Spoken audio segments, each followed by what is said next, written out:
Hello everyone. আচ্ছা, তোমরা কি এখন সোশ্যাল মিডিয়া খুললে এই পিগি ব্যাংকের ভিডিওটা দেখতে পাচ্ছ? হ্যাঁ, আমিও পাচ্ছি, কিন্তু আমার পিগি ব্যাংকটা আমার পাচ্ছি, যেখানে পয়সা রাখলেই উড়ে যায়। ওটার যা দাম, তা বলে কি থেমে থাকবো আমরা এটাকে ঘরে বানাবো। চলো এই বক্সটা দিয়ে আজকে বানাবো আমাদের মানি ব্যাংক, সরি পিগি ব্যাংক।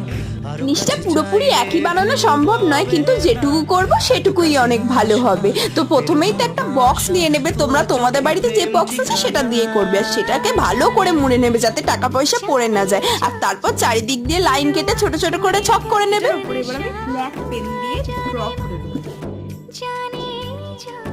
এই খারাপ হলেও মোটামুটি সব টানা হয়ে গেছে। এবারে অ্যামাউন্ট বসাবো। এরপর তোমরা তোমাদের মন মর্জি মতো 50, 100, 500 অ্যামাউন্ট লিখে দাও আর টাকা ফেলার একটা জায়গা বানিয়ে দাও, তাহলেই কিন্তু এই বক্সটা রেডি হয়ে যাবে। আমার বক্স তো রেডি, তো আমি এখানে এখন টাকা ফেলবো, দেখি কতদিন টাকাটা জমাতে পারি। তোমাদের বক্সটা কেমন লাগলো অবশ্যই কমেন্ট করো আর সাবস্ক্রাইব করো। ততক্ষণের জন্য টাটা, বাই।